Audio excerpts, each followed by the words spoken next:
Anyway, what did you want to talk about so bad? Well, you never finished Elden Ring, did you?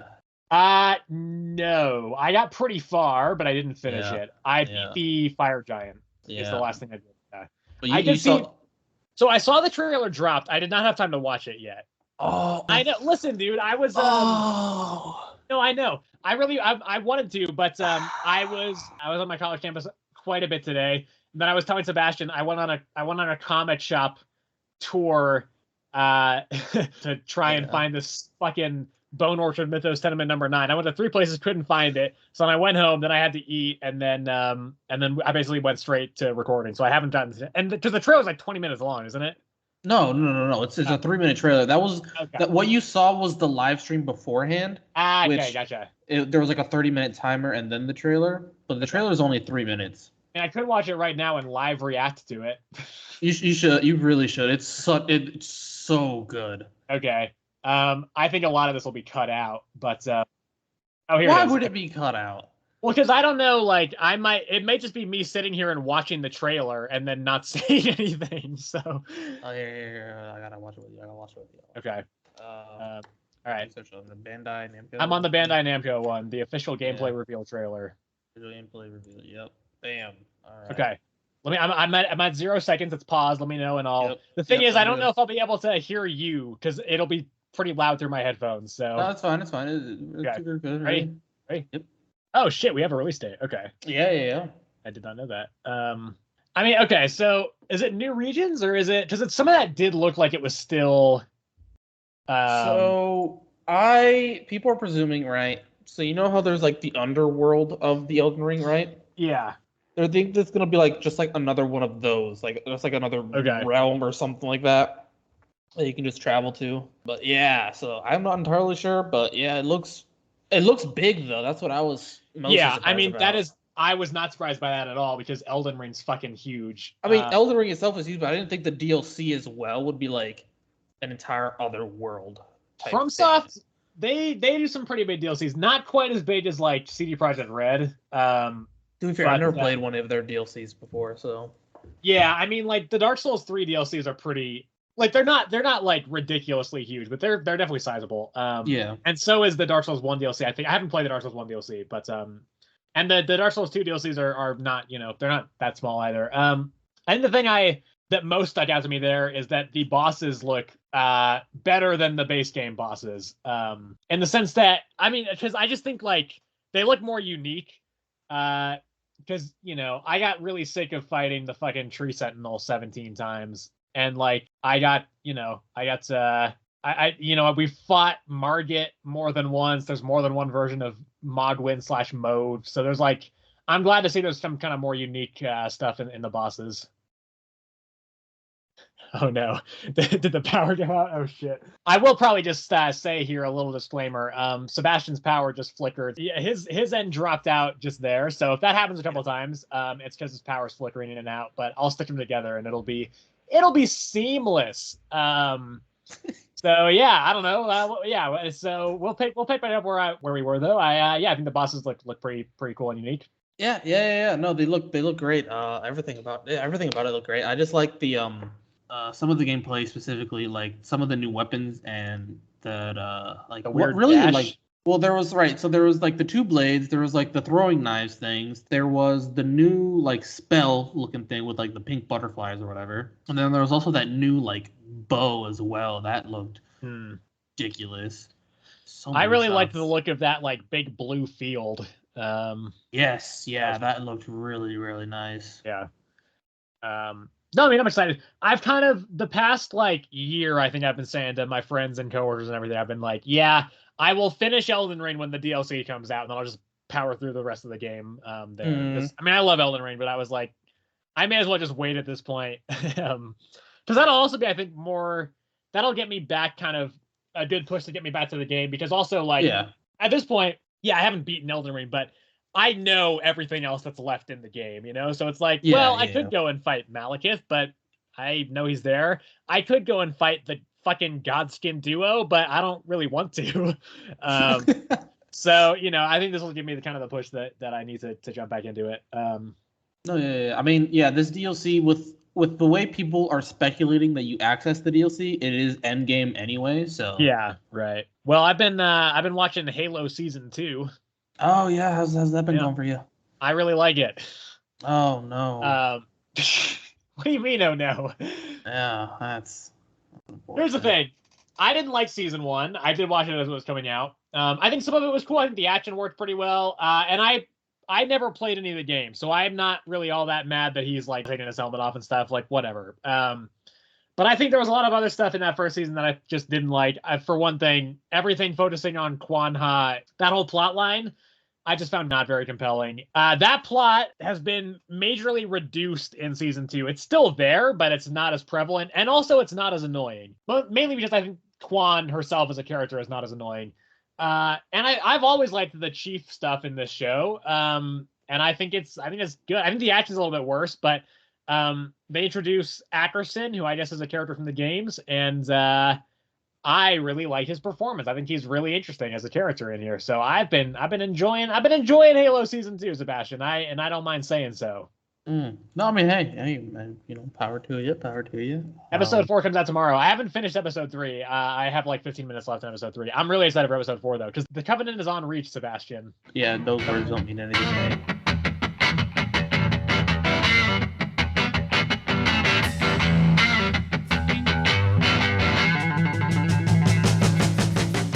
All right, hello everybody. Welcome back to another episode of Earth's Mightiest Comics. This is a show where every week we talk about the new comics that came out that week, and we give our thoughts and opinions on them. We let you know if we think they are very good or just real bad. I do think this week was a step up from last week in terms of the comic output, the quality of the comic output, I should say. Although there were still some ones that I was not super a big fan of. But we're going to start out, as is often the case, with the Energon Universe book of the week, and that would be Transformers number 5, written and drawn by Daniel Warren Johnson. The colorist here is Mike Spicer. So I think this is my pick of the week. I'm pretty sure it is. So yeah, I actually took notes this week for most of these things, so I can kind of try and remember. First off, though, Sebastian, I feel like you should be very proud of me because I recognized two new Transformers to this issue. Oh, who were they? Devastator and RC. Yeah. Okay, so you know about RC. I know who RC is. I don't know anything about her, but I know I can recognize her look. So, do you recognize her look from the trailer of the most recent Transformers movie? No. Oh, where have you seen her from then? I was the podcast that I mentioned last week, the Weekly Planet podcast, which I listened to. They've done a bunch of videos on YouTube about Transformers, and RC has a very distinct design. So when they've kind of like mentioned her and they've kind of shown her on screen, and so because her design is very distinctive, I'm able to remember it better. Gotcha. Yeah. Anyway, as I said, I do think this is probably my pick of the week. My first note for this issue, I don't know why I like this as much as I do, because I'm fucking confused still. I don't know what's happening most of the time. Like, this issue is, again, mostly just a big, overwhelming, relentless action sequence where, for the most part, I can't tell who is who or what's going on. But somehow, like, I still really like it, and I don't know why. Like, issue number 3 was one thing, because there were kind of the big standout action beats where you had, like, you had Optimus Prime ripping his arm off and beating up a dude with it. You don't have any of that here, so it's a little bit harder to parse, but even still, I really liked it, and I can't really pinpoint why. Gotcha. Well, this one was definitely my pick of the week. I didn't read anything else like it this week. But yes, it is just a very big action sequence. It starts off with, at first the Decepticon are able to repair themselves, and they repair I think like 1 or 2 of themselves when they learn that the Autobots have also found like an energy source that's essentially better than theirs, and so they go to try and like essentially destroy it. And so we cut to the Autobots, and they're building the power source at the dam, but what's his name, Sparkplug, tells Optimus, or explains to, and it wasn't Optimus, it was Ratchet, I believe, if I remember correctly, that the Decepticons ripped out all the electrical parts, but since it's a dam, it runs off water. And so they basically build like a giant generator where the water can rush into and stuff like that. And so the first Autobot that they bring back is RC. And so right at that point, after they bring RC back, the Decepticons get there. And so there's a big battle, and we see for the first time Optimus using Megatron's arm, which has his arm cannon on it. And so he uses it he instantly uses it and obliterates 2 Decepticons. And towards the end of the scuffle, he hits Starscream with it. Starscream still escapes, but I think it took out a kind of a bit of his side, it seemed like, from the drawing. But yeah, so after that, as Starscream's running away, he's able to destroy the generator. So Autobots were able to do was bring back RC. And so, but Optimus says, since with RC, their numbers are more in favor towards the Autobots, so they go and try to take back the Ark. And in doing so, out of nowhere, the Constructicons come out because Starscream just made them as they were approaching, and one of them just completely sideswipes Optimus. And at the end of this issue, we see Devastator and a very beaten up Optimus and Sparkplug at the bottom. So, but yes, this was still just really good. Artwork was still amazing, and I think it is pure action. There's enough dialogue that like gives us enough story to keep it moving and keep the pace. So I think that's where it's still, like it's, even though it's pure action, it still gives us enough to where it's not that, like, it's not bad in any sense. I don't think it's bad. I think it's just like overwhelming. Like for me, not knowing who a lot of these characters are, it's just kind of like a lot. I'm just like, what the fuck is going on? And the art, while very good, I think sometimes it's like there's a lot of explosions and particles going on. Yeah, there's a lot of explosions. Yes. Yeah. So I'm like, oh god, what's happening? But I do definitely still like it. I did really like that scene with RC on the dam, like rescuing Carly as she gets thrown in there. I don't think Carly's going to survive the arc. The way they were like built with like Optimus being like, no, you have to stay here. Yeah. And then Clifton was like, hop on in. I'm like, okay, that seems like that seems like some foreshadowing that something's going to go wrong. But yeah, I do. I mean, I still think it's very good. The Energon universe, with the exception of Void Rivals, I essentially don't think ever really misses. And this is no exception. It was very good for sure. I liked it a lot. Yes. Again, I don't know why I did this, but I gave it a 9. I feel like knowing what this issue is, I feel like I should have given it an 8, like knowing my taste, but I was like, I feel like giving this a 9. So I gave it a 9, and I don't know why, but I gave it a 9. I gave it a 9. I just enjoyed it. Yeah, no, fair enough. Let's go to Blue Beetle number 6. Yeah. Okay. This is written by Josh Trujillo. The artist is Adrian Gutierrez. So I think from a standpoint of just the writing itself, I think this is the best issue. It's not the issue I like the most, but I think it is probably the best issue. I think a lot of that comes down to, listen, there is stuff that happens before this, right? There's like a big fight where, like the first 2/3 of the issue is just kind of Ka-Fray, who's the Blood Scarab, taking out like a bunch of Jaime's friends one by one. Not all of them, because there's some other guys who are off like doing some other stuff, fighting the Blood Scarab minions. But this is like Kaji, Blue Beetle, Jaime's Scarab, is rebooting. So he's kind of out of the fight for a while. And then, so like Starfire tries to fight Blood Scarab. Some of the other Beetles try to fight Blood Scarab, and they all kind of just like get fucking destroyed. Well, the Scarabs do. Starfire doesn't. Starfire does okay. Yeah. By the way, her interactions with Jaime, great. All like every time they are talking, I'm like, this is fantastic stuff. Really love this dialogue. So that's like the first 2/3 of this issue is that. It's kind of a battle on two fronts, and I don't think it's all that good. It's just kind of okay. I feel very similar about the first 2/3 of this issue as I did through the entirety of the last issue, where it's just like, okay, whatever. However, the end of this issue is like, it is so much better than the rest of this issue and most of the rest of this series that it's kind of baffling. It's like it comes out of fucking nowhere because it gets to a point where Kaji's back up, and so Jaime and Blood Scarab, they're doing their final fight, and Javier, who is the host of the Blood Scarab right now, unwilling host, he kind of gets control back briefly, and there is this fucking incredible double page spread. I don't know, how did this play for you actually? Because you're reading digitally. Reading physically, this was like genius to me, but I don't know if it played as well digitally. The double page spread of Javier like taking control, and like it was Jaime and Kaji. Kaji was taking control over Jaime. Yes. In this sense. And I mean, it probably didn't translate as well as, having it physical, but I still think it looked amazing. Yeah. Regardless.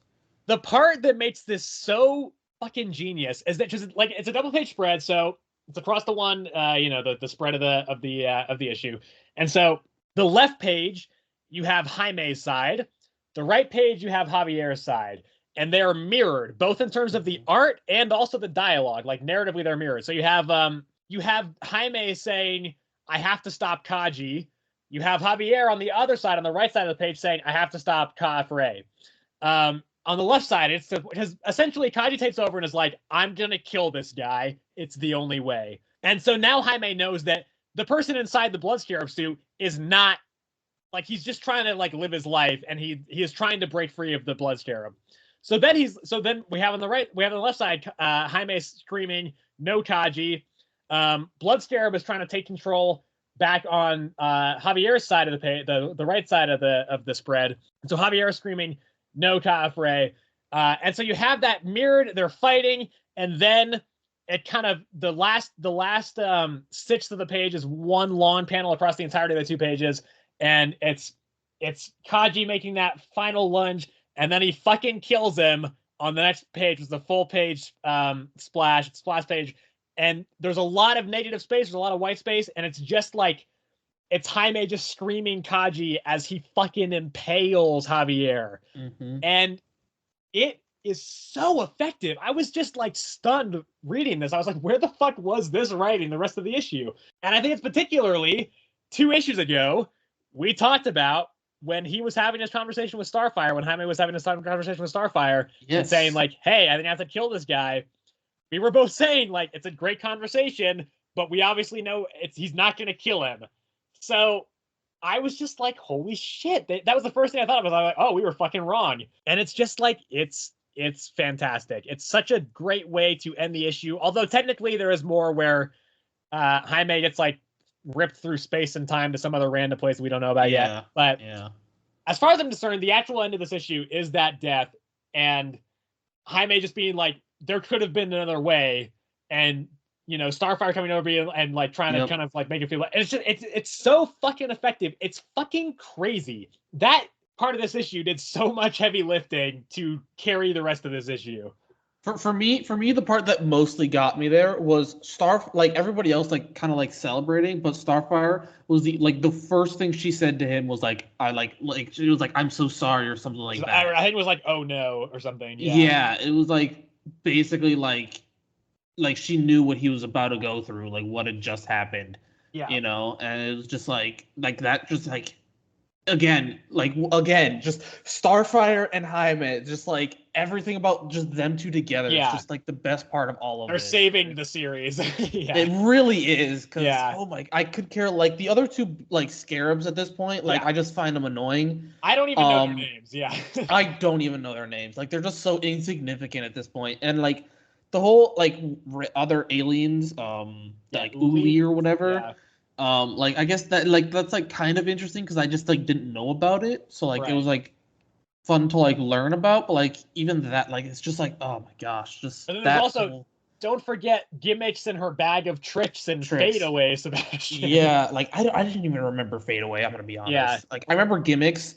Yeah, I didn't remember Fade Away, but no, that whole impaling scene and all that was just it was like you said, it was just like it was a powerful image there. Yeah, it's kind of, I go back and forth on this. Part of me wants to drop this, but also just like then it does just kind of break out shit like this, or the conversation between Starfire and Jaime in issue number 4.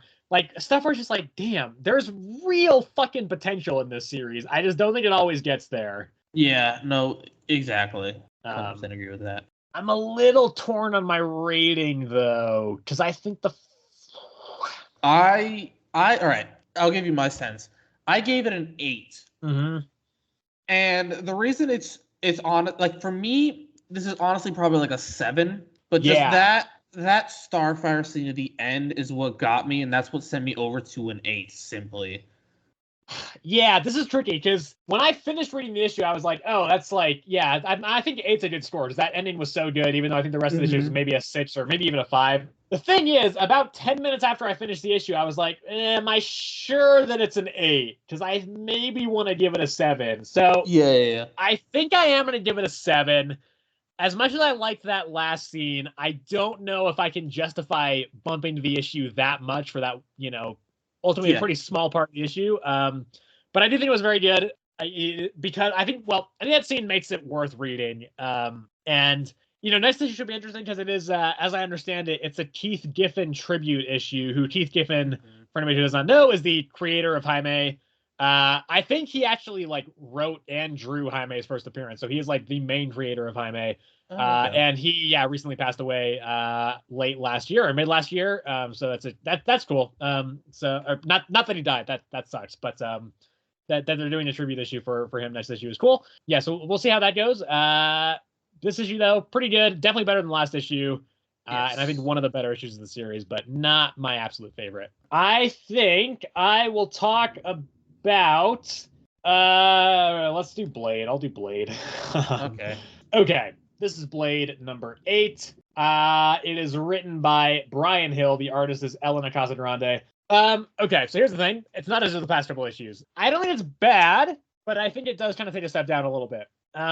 It starts off strong. There's a scene. It starts with a decently sized scene of Blade talking to Satana, not Zatanna, the DC character, but Satana or Satana or however you want to pronounce it, who is, I believe, the daughter of Satan in the MCU. I don't know that for a fact. It's been a while since I've read some Satana, but that was a really good starting conversation with the issue for the issue. It was a really great way to start the issue in general. I was really into that. I think they had some really interesting chemistry. Also, the art is fantastic.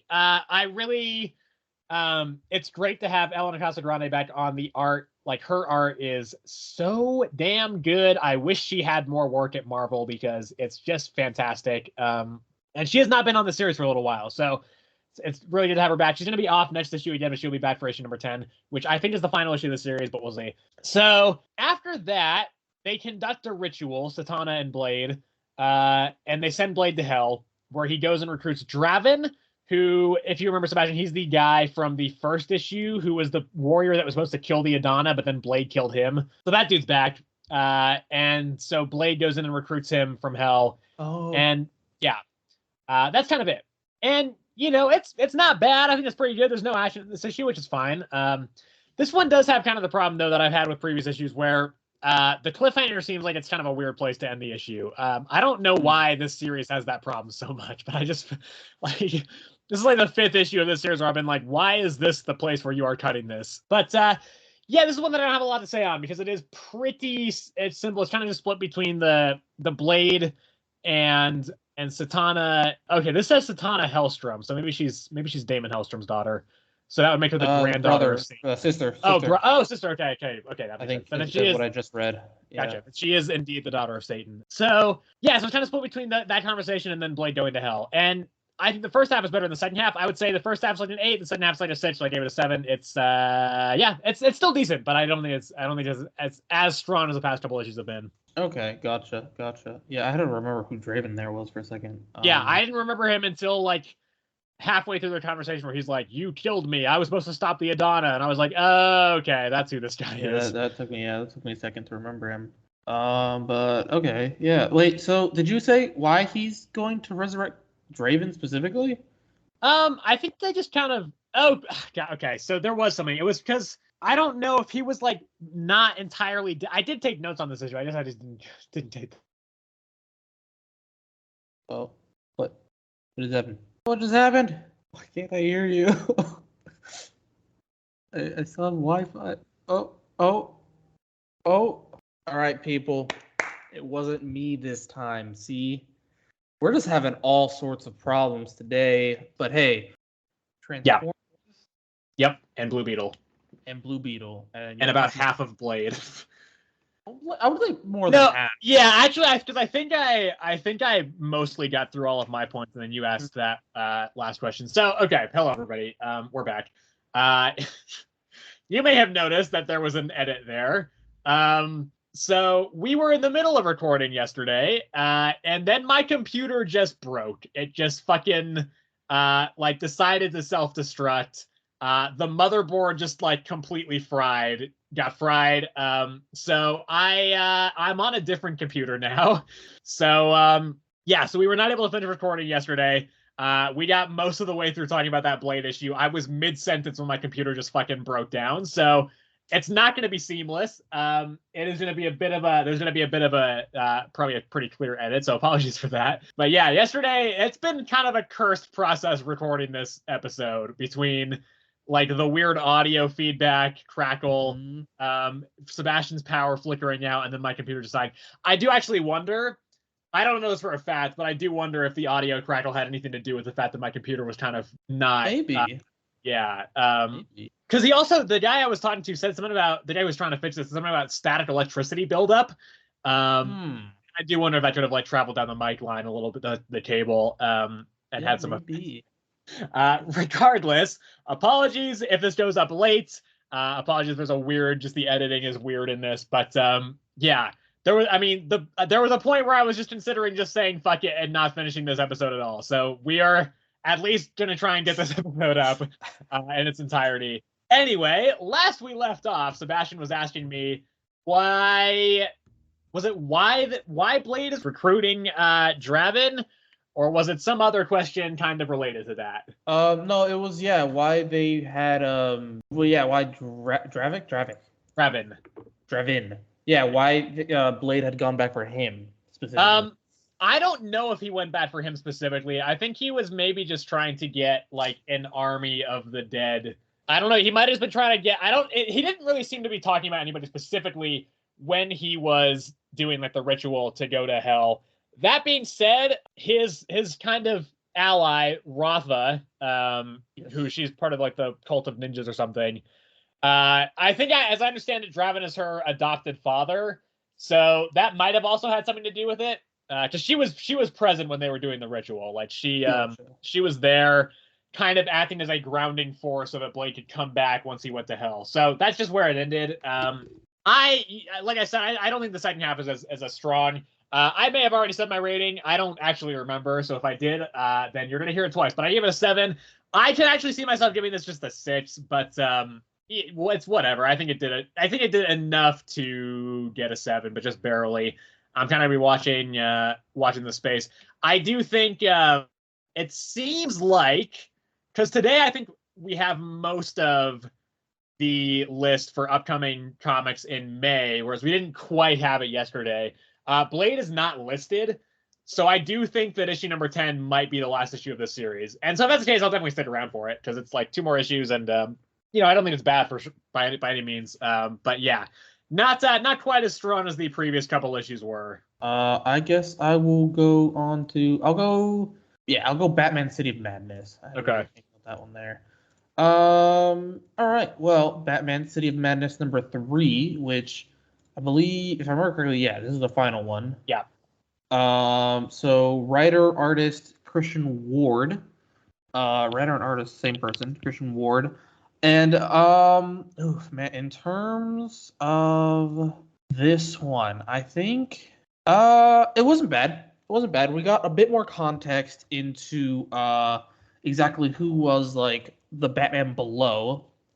Right. So I don't remember what specifically we had talked about last time we reviewed this. Yeah, I don't really know either. But I assumed I'm assuming we speculated that the Batman below was just Bruce Wayne, but it turns out it's not actually. It's I don't know if you know this, I don't know if he's a villain per se, but do you know Arthur Arkham? That No. character? Okay. Was he? Well, hang on. Was he? Because I know Bruce is somehow related to the Arkhams. Like Martha Wayne is like actually like an Arkham, and then she just married into the Wayne family, I think. So is that from like her side of the family or? That I'm not sure about that, but Okay. essentially, it's like I think if I remember correctly, it's like it's like the spirit of Arkham and stuff like that, and it Okay. like manifested into like a person. It like manifests into a person every now and then, or something like every generation or something like Yeah. that. I don't know, but essentially, he is the Batman Below, and he created all of Gotham Below. Actually, yeah, he made Arkham Below, and he made Batman from below to like essentially protect his Gotham.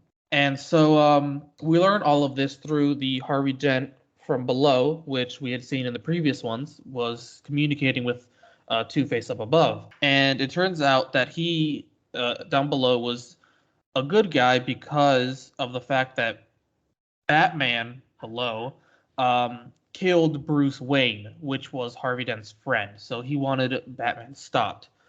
So he helped out our Batman, Batman above, into stopping Batman below, and really all it was that he just had Batman above had to stop the Robin that Batman below stole from above Oh right. from Yeah. I killing see. his parents' murderers. Right. Yeah. So he just did that. He talked him out of it. And then Talon, who was also down here, set up bombs everywhere down in Arkham below and blew it all up. So yeah, so they escaped. So Batman and the other Robin escaped. Instead of like taking that Robin under his like wing and stuff, he actually just, instead of doing that like everybody else, he just found him like help. He just like got a Yeah. therapist, had him talk Right. it out, stuff like that. I think he put him in the foster care. That one I don't remember, but yeah, he got him help, and yeah, that's pretty much it. Mm.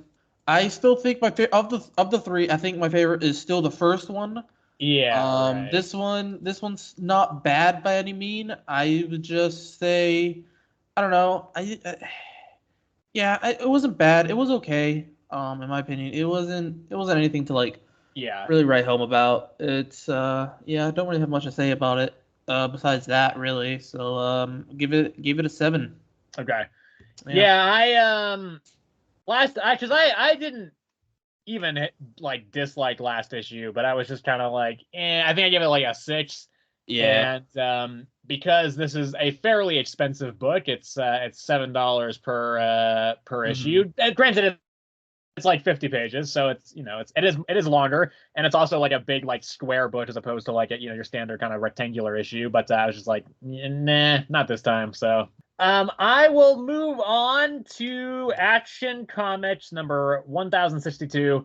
This is written by Jason Aaron. The artist is John Timms. Again, the art is the highlight here. I think this issue is still good. I don't think it's quite to the level that the previous issue was, but I think it is still good. Essentially, it picks up right where the last issue left off, where everybody in Metropolis is a Bizarro, including Superman.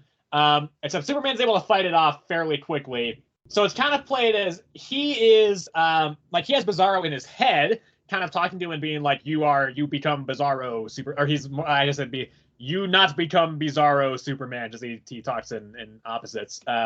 So he's trying to like fully make Superman be a Bizarro. And so you have some of the other heroes on the outskirts of the city, kind of trying to contain the Bizarros in Metropolis and not let them get everywhere else.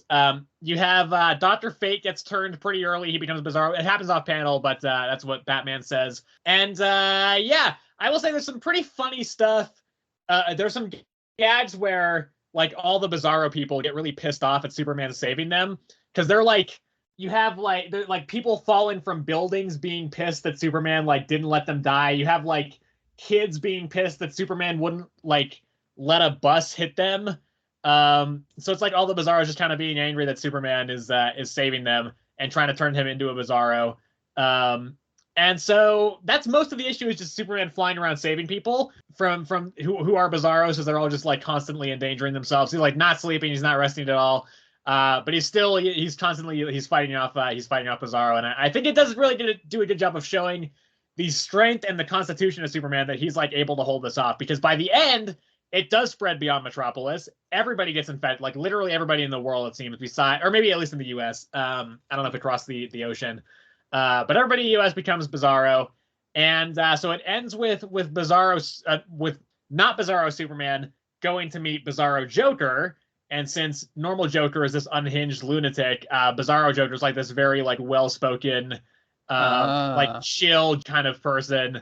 And so Superman's like, you're the only person who I can kind of trust right now to save the day with me, Bizarro Joker. That's where the issue ends. So yeah, not as strong, I think, as the first issue. Not quite as strong. I think that issue partially also just had kind of a punch factor of it being the first issue of this arc, the first Jason Aaron Superman thing, and also that was, I think, the first time I had seen John Tim's art as well. Not to say that art is any worse. It is absolutely not. It is fantastic. But I think it does kind of. I was just like so blown away by it in the first issue because I hadn't kind of seen it before. So it did kind of feel a little bit like, I was less wowed by it initially because of that, but it's still like the art's still very great. And I think it is still generally a very solid story. I give it an 8 out of 10 here overall. And I'm looking forward to the next issue. This is not going to be like, I don't think this is going to go down as like an all-timer Superman story. I think potentially this run could, if Jason Aaron was staying on for more than 3 issues, but as it stands, yeah, very solid, 8 out of 10, but not necessarily a mind-blowing one. All right. Well, I am going to talk about Superior Spider-Man number 4 now. Great. Oh boy. Yes, writer Dan Slott. And then we got like great. Mark Bagley is the artist. Yeah, Mark Bagley. So okay. I don't remember. Did I make you read number 3? No, but I did read number 3. You have read number 3 though. Yeah. Okay. But I didn't read number 4. No, yeah, obviously that's fine. Right. So yeah. So Anna got kidnapped by Supernova, right? Yeah. And so at the end of number 3, we see that Otto's trying to get back into Spider-Man's, trying to take over Spider-Man's body again, right? So it starts with this one, basically Peter being like, Otto, you can't do this. Like, I've set up like walls in my mind now, so it's like literally impossible. And Otto's like, oh, really? Well, those walls are fucking ass, because I'm already in your mind. Like, we're already in here. Like I don't know what you're talking about. And he's like, wait, what? And so they, the mind stuff was, for this one was pretty good, actually. They have, like, they were about to have a huge fight. So, like, basically, since Otto knew, like, it was their mind and stuff, like, he basically summoned, like, he's like, I've been the leader of the Sinister Six, now try the Sinister 600. And there was just a bunch of, like, Spider-Man's enemies from the past. And since Peter has also been in this mind world before, he also knew, like, basically how to control it. So he himself summoned, like, a bunch of his friends. So, like, I noticed, like, obviously Spider-Gwen, Silk, there was a Spider-Ham in there, a bunch of others. But, yeah. And so Peter was like, listen, Anna doesn't have a lot of time right now. How about let these guys sit on the sideline and just me and you duke it out, just fist, like good old-fashioned fist fight. And so Otto's like, you know what? I agree with you. So they spawn a ring and they just start duking it out. Oh my god. But it was pretty cool, right? Because like with like each blow, it like switched eras of like the Spider-Man and Octopus. Like it switched their costumes, how they looked, like between each like era of them. Yeah. So it was a really cool like artwork there. Yeah. And at the end of it, right? They're going back and forth with their argument, being like, who's really able to save Anna in the end. And in the end, I believe, if I remember correctly, in the end, the whole argument ended up being that Spider-Man, in the old Superior Spider-Man series, Otto had to give Peter his body back because of because essentially the exact same reason. Anna was captured, and Otto couldn't save her, so he gave it back to Peter so he could save her. But then Otto made it like another point saying like you were only able to save her that time because of my tech as well. Like if I had just given myself more time to think, I would have been able to do it anyway. And so yeah, so I think in the end, Peter ended up beating Otto out of his mind, but he still said that Otto should help and that he needs his help to save Anna in the end. So they're gonna team up as just Spider-Man and Dr. Otto Octavius. And okay, this is biggest part I completely forgot about it. The only reason Peter was able to beat Dr. Otto in his mind was because Ben Parker, Uncle Ben, interfered in the first place. Like Peter didn't summon him at all. It was just like a subconscious thing that got super angry at Doc Ock and came to beat him up in his stead. Okay. And in that process, the other Peter Parker, the one that never became Spider-Man, that like lived out his life, the one that he also came in the end and like blasted Otto with some gauntlet thing. I don't know, and they defeated him. And then there was the other part of the story, which was like the Anna part with Supernova. And that's where I really disliked this one. Okay. Because it was just Supernova flying around, essentially thinking about her life. Like, not about her life, but what she could do. Like, she literally was like... Oh, no. It literally started with Anna, her thinking about what Anna said, like, her being, like, wanting to be, like, in the open space, not wanting to be, like, under a roof after how long she's been caged, essentially. And so she like flew to space being like, I'm a supernova. I could just fly to other planets. But the only thing keeping me here is Spider-Man. I have to kill him. And then she goes back down to Anna and she's gone. So it's that sounds very 60s. It really is. And it's just like, at this point, man, like this supernova character, like all of Spider-Man's characters just hate him so much.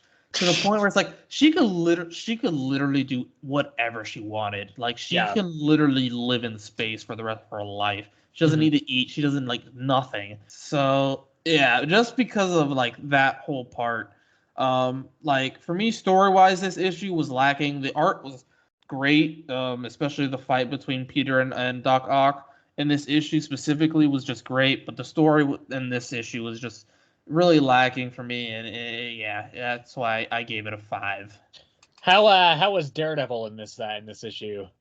Yeah, see, I didn't even notice him in that whole debacle, bro. Yeah. Okay, I will talk about Green Lantern number 8 here. This is written by Jeremy Adams. The artist here is Amanke Nahuelpan.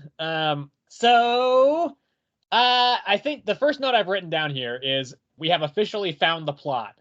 Because I think, because I have liked this issue quite a lot, well, I did like this issue a lot. I have liked this series quite a lot, but I think the main thing that I have been kind of banging on about for most of the series is that it does feel like it's kind of, the plot got kind of lost in the shuffle a little bit, where it's just kind of, it started with setting up some interesting things about like the quarantine on the sector that the Earth is in, and kind of stuff along those lines. But then it's just like, okay, and Sinestro's here, and now it's time for a big fight with Sinestro, and kind of not a lot of plot development was happening through there. And it also got like interrupted by Night Terrors partway through that first arc, so that didn't help it either. This, though, just goes fucking full speed ahead. Like, they really, really started advancing things here, and I really appreciated it.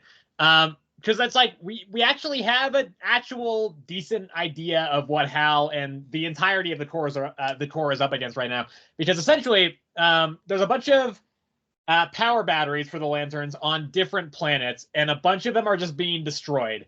I don't think we know what from yet. I don't remember that being explained in this issue. But yeah, a bunch of the power batteries are being destroyed. So then kind of Hal finds out about this, and he and that other Lantern that he's with, who I believe, what's his name? Razor. They go to Madame Xanadu, and because Hal is trying to get off Earth to go and help, these to go and help and try and figure out what's going on with the power batteries. But because it seems like because of his like weird, like artificial ring that he has, he's not able to leave the atmosphere of the planet. So Madame Xanadu is like, okay, go to this cave, and then you'll be able to like go through to the to the point of space you need to get to. And then a bunch of other lanterns rock up, and they start attacking Razor. At first, they think that Hal's on their side, but pretty quickly they figure out that he's not. And so yeah, so they go and they try and take down Razor, and this is really where it's really interesting because the lanterns start switching like the colors that power them. So like they're switching between yellow energy and blue energy and green energy like very rapidly. And we don't have it explained yet why or how that is happening. But like I saw that, I was like, oh damn, that's cool. That's a cool angle to go with this. I really like that. So yeah, eventually I think they do kidnap Razor. And like Hal tries to follow them, but he can't because the power battery and stuff. Or not his ring is, kind of iffy. That being said, I could be imagining that, and they actually didn't get Razor. Either way, though, they do kind of separate. And the cliffhanger's a little bit weird because after Madame Xanadu's like, go to Spain, go to the place where you had this energy during your fight with Sinestro, go to Spain. So he goes to Spain, and then a cave just opens, and he's like, oh shit, there's a cave there. That's kind of that's where the issue ends. It's really weird and abrupt. So that was kind of, I was like, okay, I'm not sure about that part. But other than that, the issue was great. And even the backup was kind of relevant as well, because it was Kyle Rayner kind of starting to hear about shit going on with the core, and then he and Sojourner Mullane is her name, fly off to go and try and figure out what's going on with the United Planet core thing. And yeah, so the backup is kind of becoming a little bit more relevant as well. So just overall, very good issue, I think, very solid across the board. I thought about giving this a 9. There was a point where I was kind of considering this for my pick of the week. I am not going to go that high. I'm going to go with an 8, but it is very good. It's not my pick of the week. As I said, that's Transformers, but this was very good. I think this series is starting to pick up, and it's starting to move with momentum in a way that I feel like it has not really done so thus far. So I'm very happy about that, and yeah, very good issue. All right. I will move on to Blood Commandment number 4. Yeah, I do have this one, but I was flipping through it and I saw how much fucking like wall-to-wall text there was, and I was like, you know what? I'm not doing this right now. There is a lot in this one.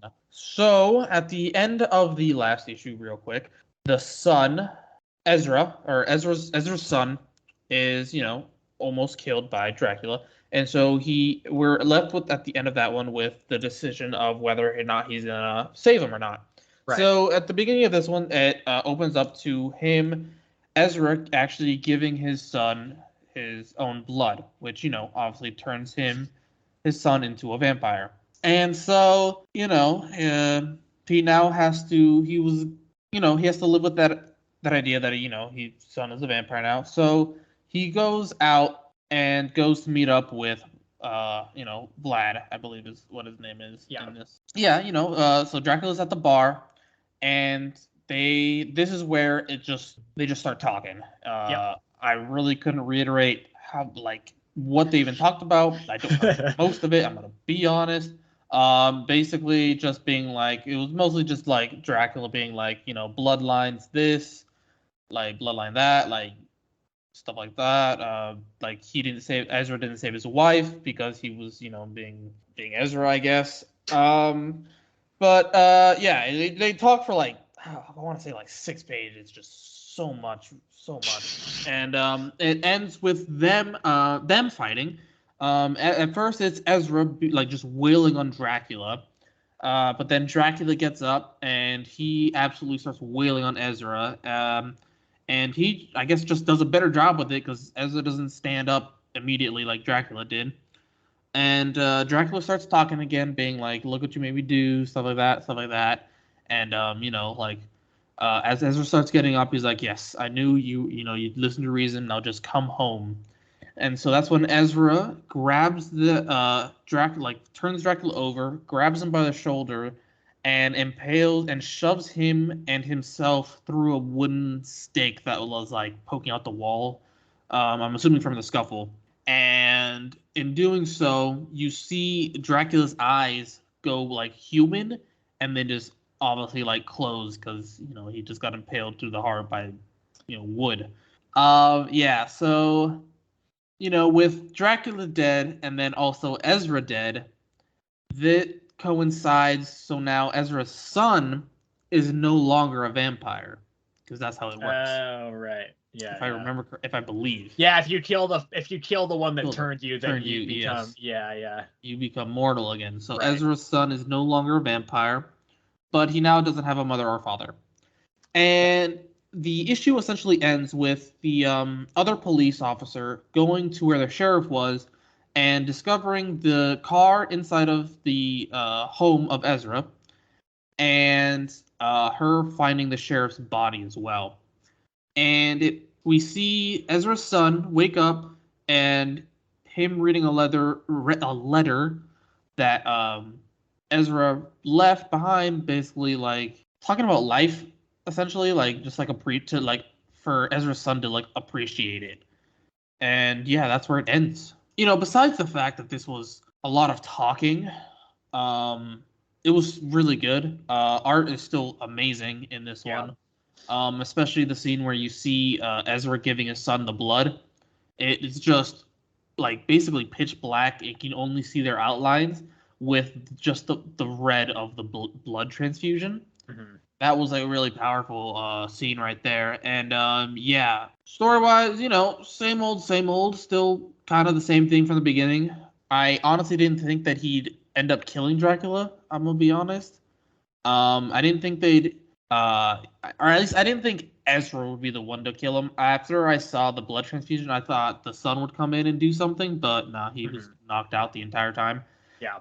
And yeah, it was pretty good ending to this little miniseries right here. Yeah. So yeah, I gave it an 8. Well, I guess that I will talk about Bloodborne: The Bleak Dominion #4. I debated just not talking about this actually because I don't really have much of anything to say on it. But you know what? I read it, so I'm going to talk about it. And yeah, this is the finale of this Bloodborne series. And it's not great. It's written by Cullen Bunn. The artist is Piotr Kowalski. The art's still good, but I do think that was kind of the main selling point, I think, for the first 3 issues, where I was thinking this does capture the vibe of Bloodborne really well. I feel that less so in this issue. Most of this is focused on a fight between the 2 hunters, Gretchen and Abraham, and the spirit of Yharnam or something. They just kept calling it Yharnam, but I'm pretty sure because I know Yharnam is the city, so I didn't know if they were talking about. I didn't know if this was the avatar of Yharnam or what, but they're fighting some weird ghost lady, and they kept calling her Yharnam. So they're doing that, and then their apprentice is over there being talked to by the ghost of his dead sister, and he's like, kill them. And then so that's kind of what a lot of this issue's focused on. I think Lucien, the apprentice, ends up dying at the end as he kind of sacrifices himself ultimately for the other hunters.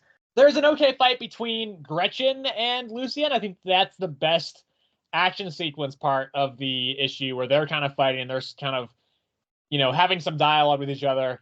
And that's interesting because Gretchen is not even the one who wanted to take Lucien in. That was Abraham who wanted to do that. But we do get a bit of a flashback where we see kind of what happened to Gretchen with one of her other apprentices. I think apprentices, or possibly one of her relatives, dying. And that was really effective. I think that character development was really good. The thing is, I just wish we had had it earlier, because that is a big problem, I think, in this series as a whole. I did not know anything about Gretchen or Abraham as people. I didn't care about them. I don't think they had any personality. So it was good to have that character development, but I think it was a little bit too little too late, because ultimately I just don't think it really did much to turn around it just happened. It's it happened with a third of the last issue left to go. So it was I don't know how much you can kind of really do to turn that character around. But it was fine. Yeah, I think Lucien died at the end, and the Yharnam, whatever it was still around, and they were kind of hanging out in a weird dungeon basement thing. I don't know. It was just kind of whatever. It's not I've been a huge fan of this series, but I've been pretty favorable towards it. And I've given the other issues some decent reviews, but this one I do think was kind of a weak way to go out. I ended up giving it a 6 out of 10. All right. All right, let's talk about Spider-Gwen Smash number 3. I was so happy when you told me what I was reading and it was not this. I was like, oh, thank God. You know, I'm not gonna lie to you. Wasn't that bad. I mean, your rating does not say it's all that great either. No, I mean, compared to the other two, not that bad, this one. Yeah, but I see Rick Jones is still listed as having an appearance, and Okay. His role in this at this point is just so minor. Okay, not minor. He's not in it a lot, I will say Okay. that. So this one is we learn a lot more this one. First of all, Gwen and Dazzler both got kidnapped, and this happens because first it was no, not Gwen. I said Gwen and Dazzler, didn't I? Yep. No, it's Mary Jane and Dazzler get kidnapped. Mary Jane gets captured by, I want to say like this Earth's Beetle. I want to say, and she's not listed on here on the characters, but it was I want to say it was like this Earth's Beetle. And so Gwen was with Dazzler, and they were both trying to help get Mary Jane, and so Dazzler made like a light road so Gwen could like go and try and save Mary Jane, and in doing so, with Gwen being away from Dazzler, this gave this Earth's Hulk, which is Rick Jones, the chance to go and capture Dazzler, which is what he's been trying to do the entire time, this entire series. And so in doing so, Gwen failed at her job to protect Dazzler, and so she has this whole like sad time. And her bandmates cheer her up and basically tell Gwen that like Mary Jane has like liked her for like a while, but since Gwen is never around, she obviously never noticed. And so Gwen and Natasha, Black Widow, they go and find a Rick Jones who is just recovering from being the Hulk, and basically Natasha being like, yeah, we know who you are, we know where you've been, like, you know you're the Hulk, so like, what's going on?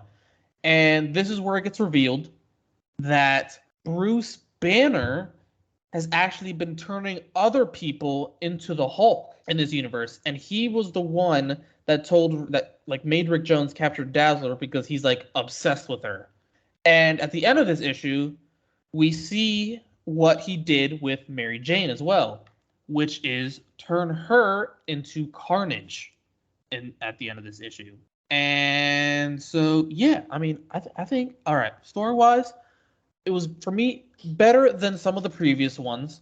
You probably wouldn't think so. I think, art-wise, I think this one was a little bit of I was actually kind of an improvement. I don't think anything changed, but I don't know. I think they're like just the way they were drawn was just like I didn't bother me as much this time around. And so yeah, I didn't think this one was that bad. It's still not like the greatest, but compared to the other two that we've gotten so far, I think this one, in my opinion, has been the best. So yeah, it's I gave it a 6. Okay. I will move on to the last one that I read that Sebastian did not read, and that would be Vengeance of the Moon Knight number 2. This is written by Jed MacKay. The artist here is Alessandro Capuccio. Okay, so this issue is mostly just kind of a big brawl between the new Moon Knight and the Midnight Mission. So through that, we have to see a little bit of some of this new version of Moon Knight, like his powers. He can use seemingly like the powers of the new moon, not the full moon, but like the new moon. So it's all kind of like these weird, like dark light moon powers. Looks really cool.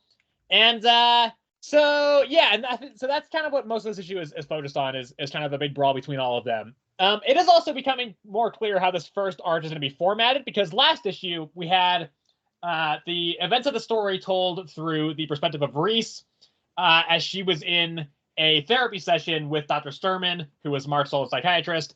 So this issue, we have the same thing, but it's from Tiger's point of view. So it seems like each issue is going to have another of these therapy sessions where whoever the point of view character is going to be talking about the events of what was going on in that issue. So I think it's worked really well so far. Because last time we had Reese talking about, kind of her experience leading the Midnight Mission on this new kind of frontier without Mark there. And I think that works really well as the directly following Mark's death thing. This one is Tigra talking about her interaction with Mark in this fight, like knowing him so well, because I don't know if you know this, Sebastian, but they ended up getting together in the last run. So she knows Mark very well. And so it's kind of her perspective, seeing this new Moon Knight, seeing him fight, and then just kind of being like, okay, this is how I kind of feel about this whole thing right here. I think that works really well. It's probably going to be Soldier next issue, and then I think Hunter's Moon is going to be in issue number 4. I think he's going to be the POV character. So that's the main part of the issue. Now I'm going to turn to our... I'm just going to make this an official segment now, Sebastian, because this is the third time I think I've talked about it in a row. And I'm just going to call this segment, Who's the New Moon Knight? So this is Who's the New Moon Knight, Part 3. Straight off the bat, I think it's probably Zodiac, who is one of the main villains of the last run. I've mentioned this in previous issues. This seems to be the common theory as well. The color scheme would fit, and I could see this being a situation of where Black Spectre killed Mark. Zodiac let that happen because he was under the assumption that Mark would come back. Once he realized that Conchu's out of commission and Mark is not coming back, then Zodiac gets pissed and is like, well, fuck it. If I can't kill Mark, I'm going to ruin his name by becoming the new Moon Knight and just destroying the Moon Knight brand. So that would really make sense, but I hope it's not Zodiac. I just don't think that's as interesting an angle. I think mostly because I just never thought that Zodiac was super interesting himself. I have always thought that this series has been really strong in terms of the main characters and like the action and the art and the atmosphere. I think that's been really good. I think the focus on Mark and Mark's alters and the Midnight Mission members, that's been the stuff that I think has been really interesting with this. I haven't really found much interest in the villain side of things. With the exception of the start of the Black Spectre arc, I think Black Spectre was really interesting there, but I think he got less interesting the longer that arc went on. So I hope it's not Zodiac, but we'll see. That is kind of the main theory there. We do have kind of conflicting stories because Reese thought that it was Mark last issue. Kind of. It seemed that way, where she was saying, like, I'm worried that Mark has already come back, but he didn't come back right. Tigra, this issue, was talking about how she's like, no, it is not Mark, like, at all. Like, it can't be Mark. And it's kind of like the way she describes it is, it's not Mark because all the people that I love, they don't come back. They never, the people that I care about, they're never the ones to come back. It's all the other people who come back. So it's not going to be Mark because that's just not how it works with me. But she also makes the point, and this is a good point, where in part of the fight with the Midnight Mission, it starts on the street, but it goes inside the Midnight Mission building at one point, which I don't think you know this, Sebastian, but that building is sentient. It is like, it has a personality. It is like, it's its own, like, conscious being. And it really liked Mark, and it just fucking turned on this new Moon Knight so quick. And that also does lend credence to the Zodiac theory, because the Midnight Mission has acted this way towards Zodiac before. Like, it fucked up Zodiac. So that makes that theory seem more and more likely. I do still hope it's Mark, but he's been like taken over by Conchu or something. I think that personally is more interesting to me. And I could potentially see the Midnight Mission turning on that, like sensing that and turning on this, Mark taken over by Moon Knight or by Conchu. But it is looking more and more likely that it is Zodiac. Regardless, I do love the new Moonblades he has. I think those are really cool. The other thing that, I think it's also interesting to know, 8-Ball is not in this issue, which is, that is also interesting because he seems to be not in the running for this, because the end of issue number 1 was the new Moon Knight beating up 8-Ball. However, 8-Ball, you can't see his face because it's under a big 8-Ball. That is a suit. That's a helmet. That's not just his face. So he could feasibly have hired somebody else to put that on, get beat up by him as the new Moon Knight, and then just kind of make everybody think that it's not him. Because he's not in this issue at all. I did not, unless I really missed him, but I didn't see him anywhere. And he also does not seem to have a POV issue of him in the therapy session. I don't know that for a fact, but I'm pretty sure next issue is Soldier. I'm pretty sure the issue after that is Hunter's Moon. And then we're in Blood Hunt. So I'm kind of leaning towards maybe 8-Ball is still possible. Because again, that color scheme is definitely still, like, that matches with 8-Ball's. And I think it's possible that maybe he just was like, I don't know, maybe he was like playing Mark the whole time and he was never actually like, he actually was still a villain the whole time. I think that's probably unlikely. But I don't know, maybe there's some other reasoning, like, he saw Mark die and then he got so angry and he blamed the rest of the team for letting it happen. So then he's like, fuck all y'all, I'm just gonna become Moon Knight and, beat all of you guys up. So anyway, that's kind of where we're at with the Who is Moon Knight right now. The issue ends with the new Moon Knight just being like, okay, fine, I'll fucking leave because the Midnight Mission doesn't want me here, but if any of you get in my way, I'll kill you all, is essentially how it ends. And then he just disappears. So that's the issue. Still very good. I really liked it. I do think because it was just kind of a big brawl issue, it did kind of stall the momentum of the plot a little bit. But the art, I think, made up for that because it is still Capucho on the art. And so that, I think, worked really well. But yeah, it definitely didn't feel as kind of consequential as as some of the previous issues have, where they're really kind of moving the plot forward. Even last issue, which didn't really do much of that, but it was kind of like the aftermath of Mark's death. I don't feel like we got quite the same impact from this issue, but it was still very good. I liked it a lot. I gave it an 8. Well, let's move on to what I made you read this week. All right, Batman and Robin time. Yes, sir. Okay, so the current issue number 6. Well, actually, this is the same for issue number 5 as well. They're both written by Joshua Williamson, both drawn by Nicholas Mezaja. I read issue number 5. I'm an issue behind. Sebastian read issue number 6. So as I often do, I'll just briefly talk about issue number 5. I'm not gonna break down the plot really or anything. Just Sebastian did that last issue. If you want to go and listen to that, you can go find whatever episode that was from and listen to that. But it's essentially Damian's in high school. Bruce is volunteering and stuff. And at the end, it turns out that the soccer team that Damian's on, because he joined the soccer team, the goalie is Victor Zaz's son. And they're like, whoa. So here's the thing with this one. I liked it. Yeah. Yeah. This one, what I do think it was good. I do still think it's kind of tonally weird how Bruce is in this series. It's not as jarring now that Gotham War is open, but seeing Bruce just serving pancakes to people on a soccer field in soccer dad clothing, it's still a little bit I see that and I'm my mind just goes, no, that's not Bruce Wayne. That's some other character. I don't know who that is. But removed from that, I think it's fine. And also it's not as jarring as it has been in some previous issues. I think what this issue made me realize is that it's not necessarily the series that I didn't like. It is the fucking wild, just overwhelming clusterfuck that the first arc was, where there's just 6 different villains and the art is kind of muddled and hard to kind of figure out what's going on. And the villains all just are very they're not you're kind of they're not the Batman villains that you see a lot of. They're these just it's just you're looking at a shark and a fucking bat, a natural bat, just attacking Batman, and it's a lot of it just looks like Batman fighting a bunch of animals. And so I think that weird, just overwhelming and kind of strange combination was kind of the problem I had with the first arc, because it felt kind of unfocused. I think this ends up feeling a lot more focused. And I do think it is better because of that. I also think the relationship between Bruce and Damian in this issue is pretty good. I also did like the conversation that Bruce had with Damian's, I think, biology teacher. Stuff like that all works fine, I think. I think that was quite effective. So, ultimately, yeah, I liked this issue. I don't think I liked it enough for me to actually, really get back into reading the series yet. Maybe that will happen. Right now, this is a series that I'm thinking of. I'm probably going to keep up with it, but not as it's coming out. I'm going to keep up with it a month behind when the issues come to DC Universe Infinite, as opposed to actually reading it as it's coming out on shelves. But this, I do think, was a big improvement for the most part. I gave it an 8. I did like it, but yeah, I'm not quite at the point where I'm going to start actively adding this back to my pull list right now. All right. Well, I'm glad you liked it as much as I did as well.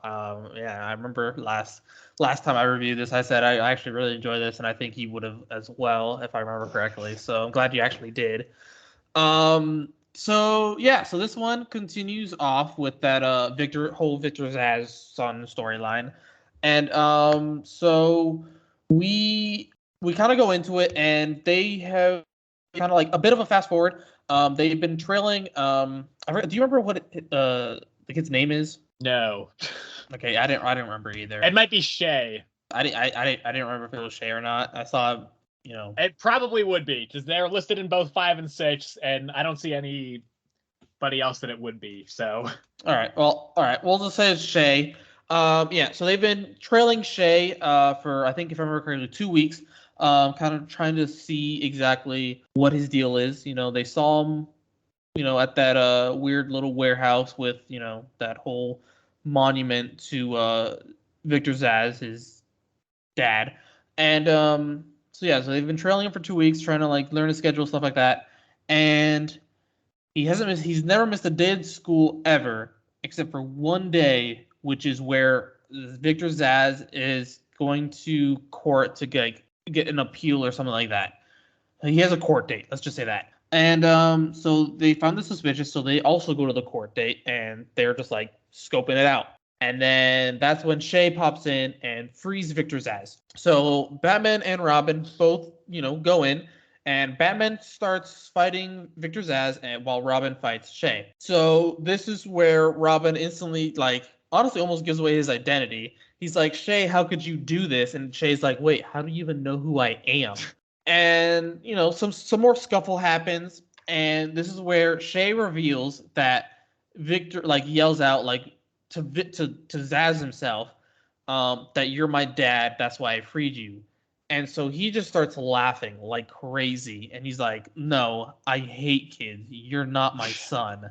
And so he holds Shay hostage, and he's like, I have no problem killing children and stuff like that. And I don't remember who knocks one of the two knocks Victor Zsasz out. I don't remember if it was Robin or Batman, but that's besides the point. One of the two get a good hit on him, and they knock him out. And so we learn in the end that Victor Zsasz actually killed Shay's parents, and Shay was bouncing around foster homes and stuff like that.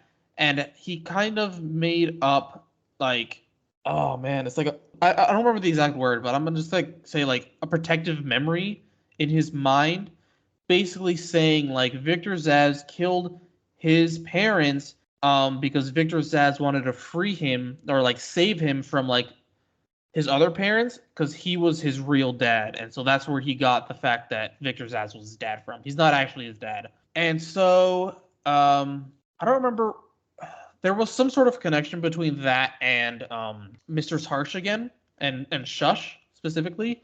And so Damien once again confronts his soccer coach, which is the principal, if I remember correctly. Yeah, principal of the school. And, they have a small scuffle. It's kind of an argument where she tells Bruce to, like, rein in, obviously, Damien, like he's out of line and stuff like that. And at some point, ninjas show up. God, I'm forgetting the whole back end of this comic right now. I'm omitting details right here, but eventually ninjas show up, and it's Batman and Robin, and they get taken out, and Robin realizes who it is, and it's a character named Flatline, who I've never heard of before, and she's in town essentially to see Robin specifically, and it's kind of a funny little just like sequence here, because it's like Damien like super happy and smiling, and you just see Bruce in the back just like smiling. He's like, who's this?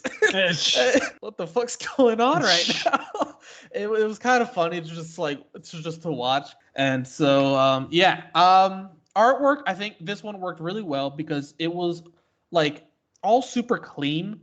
It was always just like one-on-one action, and it was always during the day. Everything was super bright, everything was super clear. So it's like you said, from that first act, everything was just like super cluttered. It's just too many people, like all the animals, stuff like that. It was just super cluttered. But this one, it's like completely refraining from that at all, and it's just everything was super clear. Even the fight with like Victor Zsasz was just like really well drawn, all that stuff.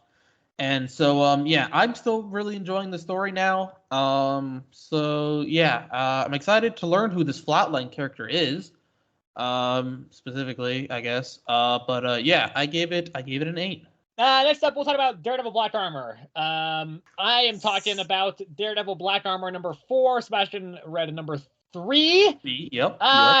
Okay. I think issue 4 is better than issue 3, but worse than issue number 2. Because, God, I don't remember a lot of this one. I'm assuming they did a big boxing thing, and then Daredevil got all the other people out. Oh, right, that's what. Okay, I kind of remember. I want to say that's number 3. That was also partially number 3, but they did more boxing in number 4. They did more boxing. They did more boxing. Wow. And so, yeah, Matt's essentially like, everybody get out of here, go, like, run, I'll get you out of here in a second. So then he fights, like, Sabretooth, and fucking Hobgoblin is there. Also, the Mole Man comes back in this issue. And so, yeah, he's kind of fighting that whole crew. He ends up, like, releasing the Moloids. So they go and free the Mole Man from the dungeon that Strucker was keeping him in.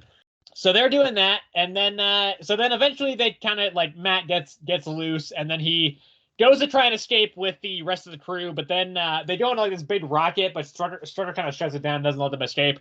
And then Iron Man shows up and busts them out, and he's like, "You call that armor?" No, sorry, he doesn't just show up. Matt finds a radio and broadcasts the Avengers frequency out, and then Iron Man shows up. But Tony doesn't know that this new version of Daredevil is still Matt. So he's like, "How the fuck do you have Avengers broadcast frequencies?" And he's like, "You call that armor?" And Matt's like, "I never called it armor." And then, yeah, he goes back and he's helping out the people. He's, providing his, like, advice to those people as Jack Batlin. And that's kind of where the issue ends. I don't know. What do you think of issue 3 before I kind of give my opinions on issue number 4? Yeah, I didn't really like issue 3 that much. I'm not gonna lie. Yeah, really, there's not a lot to talk about, I feel like, for issue number 3, besides the fact that it was just a big boxing match. It was Daredevil, it was really first, if I remember correctly, Matt specifically first, and then he got beat up, and then he got, like, thrown away, and then he found his armor, and then he came back as Daredevil. Yeah. Specifically, and then it was him versus Von Strucker, and he still got beat up? Maybe. Yeah. Strucker was like, "I have powerful punches," or something. Yeah. And that's like, "Oh, if I didn't have this armor, I'd be dead." Yeah, I remember specifically it was like one punch, like it hit him Matt right in, like, the stomach area. And he's like, "All right, with the armor, that was just like bruised ribs. Without the armor, impalement." I was like, Jesus. Fuck, bro. That's a strong punch, and that's some strong armor in that sense. Yeah. If it went from death to just bruised ribs, like, fuck. But yeah, and then I know Mr. Hyde showed up in this one. Oh man, I'm really blanking on this one. I remember I didn't like it that much. Yeah, I mean, I told you that last time we talked about this series, where I said I liked the first half of the issue. I think it was like when Matt, like, suits up before he goes into the ring, the first part of that issue. Not like suits up metaphorically, just doesn't have to have a suit, but he's like, "It's time to let the devil out." He says something like that. Like that, I think worked really well, and kind of his conversation with the rest of the people in there. I don't know why I'm reviewing issues number 3 when I already reviewed that like a month ago, but I like the first half of issue number 3, but then I read the second half, I was like, God, that was kind of boring. Yeah. Now that you mention it, I do remember that you saying that, and I 100% agree with you. Like that, the beginning part was way more enjoyable than that second half part. That whole fight scene was just very bad. It was just Matt versus, like, it was Matt versus Lady Deathstrike, Batroc, Tarantula, some 2 other whip people that I don't know their names. Don't forget Takagi. Yes, Takagi was one of the whip people. It was just like a super unfair fight, and was Techno Spike the other one? Yeah, it was Techno Spike. Yeah, that's the name. Yeah, but I didn't understand it, right? Because it's like one person versus these, like, 5 super abled people, and Baron's like, so the other people that are in there is like, yeah, so you guys can see how good these people are at killing people. It's just like, what the? It's like he's selling these 5 people versus this one lonely dude. Like, that's not. Yeah. This is just bad business right there, and it's just bad. Yeah, I gave it a 5. I didn't like this one that much at all. Yeah, I think I think number 4 was better, but it's still not great. Like, it's just kind of, this is fine. I think the series was, like, kind of wildly all over the place.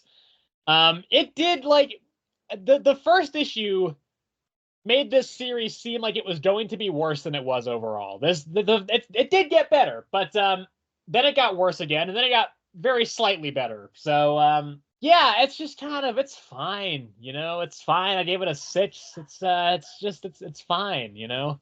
So let's talk about the last issue of the week. That would be Daredevil number 100. Fucking hell, Daredevil? Not Daredevil. No, sorry. I've just got Daredevil on the brain all the time. No, that would be Batman number 143. Written by Chip Zdarsky, 2 artists on this one, Giuseppe Camuncoli and Andrea Sorrentino. This one, Sebastian. It's better than last issue. I think it's at least marginally better than last issue. Because I think the main thing here is this one, I don't think it's quite as bogged down in just a bunch of continuity from like 4 other fucking series.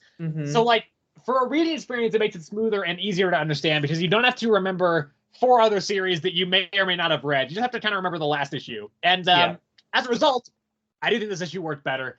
That being said, I do still think that that the future sections are still the highlight of the issue.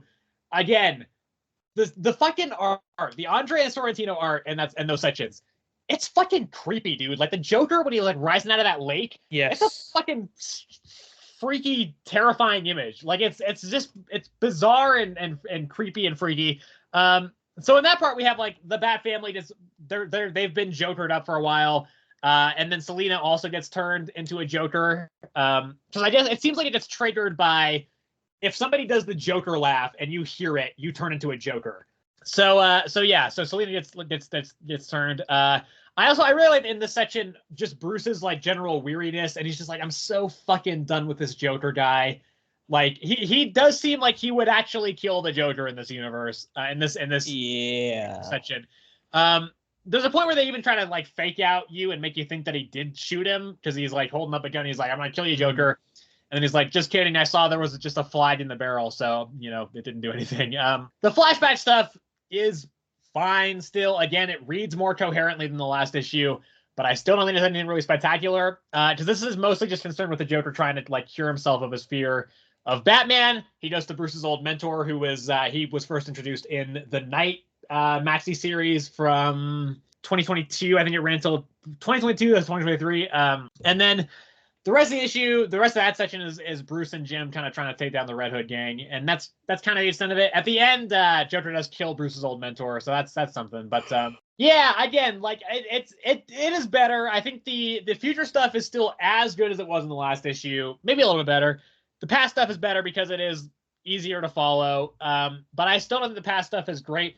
I'm kind of just like, at this point, it's more of a feeling of why is this arc even happening in the first place? Like, I don't think we really needed it. You could have just kept going with the fail-safe stuff, and maybe that would have been better. I kind of also get the sense that this run might be ending soon. I kind of get the feeling that once the fail-safe stuff is wrapped up, it just kind of feels like the run might wrap up. Because that seems to be kind of the main focus that Chip Zdarsky's having with this run. So, yeah, I don't know. It's fine, I guess. No, yeah, I don't know. To me, they're kind of both the same. Like, I like the art in the future one more because it's super creepy, it's super well drawn, but like super creepy, and it's just very unnerving. But like story wise, I don't know, they're on par for me. I will agree that it's easier to follow this one around, simply because we have the last one to go off of. But it's still for me like. It just like jumps too quickly and just like too like this. I feel like for me at least, it's affected by the fact that it just jumps so seamlessly that I sometimes have to like, remember like, oh shit, okay, this is not happening at the exact same time, and like right because like Joker learning right through Batman's old mentor, it was a lot of mind training and stuff.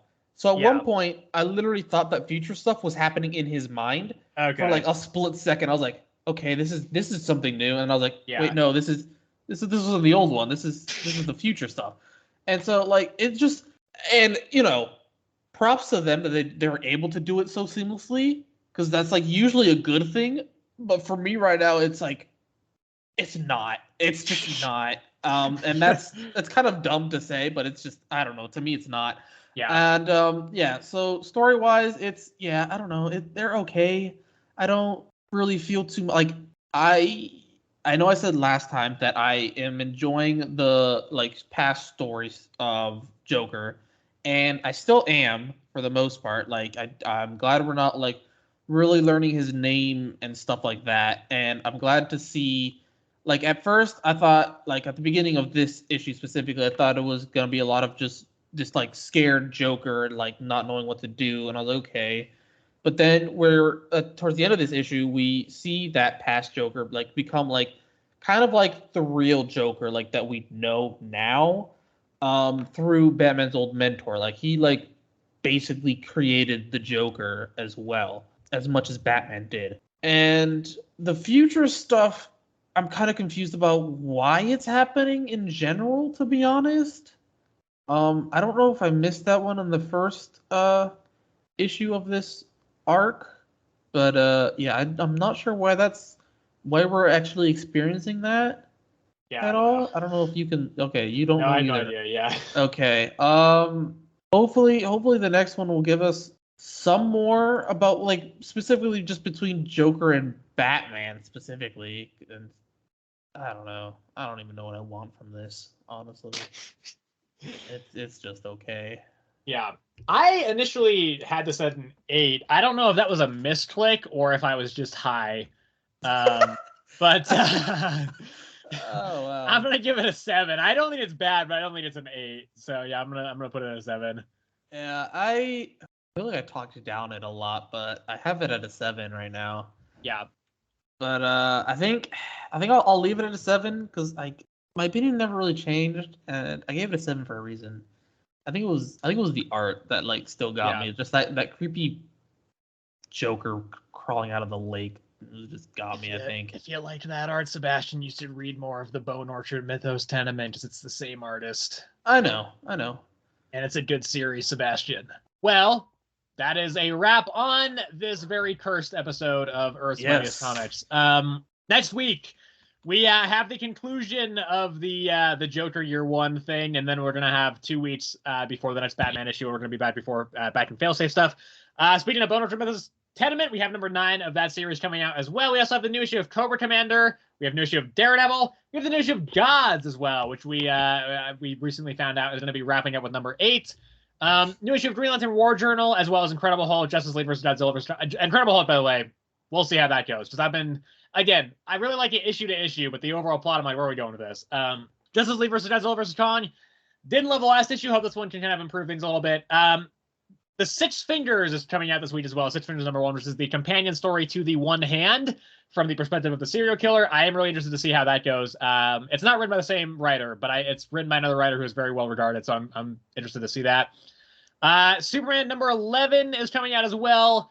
Yeah, love Superman, love the series. I think it's very good. So we also have Titans. We have more Wonder Woman. And then the big one is Ultimate Spider-Man number 2, which, again, this series just continues to, like, sell out everywhere. It is very popular. It's, like, unprecedented, the amount of success that this series and the new Ultimate Universe in general is having. Like, I have not seen this in my lifetime, I don't think. So we'll definitely be talking about that. And, yeah, is there anything else you want to throw in there? Did you say Sentry number 3? Of course I did not say the Sentry number 3. Well, we're getting that and Skeeter's number 3. Yeah, which is not on your poll list, and I know you really don't want to read that. So I'm definitely not reading it. Yeah, I could make you read it, but I'm not going to. This is the week that I can finally make you read Superman. So read Superman, yeah. Yeah. Okay. Well, thank you everybody for watching or listening and bearing with us through all the weird fucking edits that probably were there. Yeah, if you are on YouTube, you can, of course, leave the video a like if you enjoyed it. You can also subscribe to the channel if you would like to see more of our content. And you can hit the bell notification if you would like to be notified when we post new videos. You can also leave us a comment if you would like to. Let us know what you think about the current state of comics and kind of what your favorite series are and what you're looking forward to coming up. If you want to let us know what you think about comics over on Spotify, you can do so at earthsmightiestcomicspod@gmail.com. That is our email address over there. And then if you want to follow the show on Spotify, you can do it as well, which makes sure that you don't miss an episode on Spotify. So, yes. That'll do it for this week. And thank you for everybody for tuning in on whatever platform you're doing so on. And we will see you in the next episode.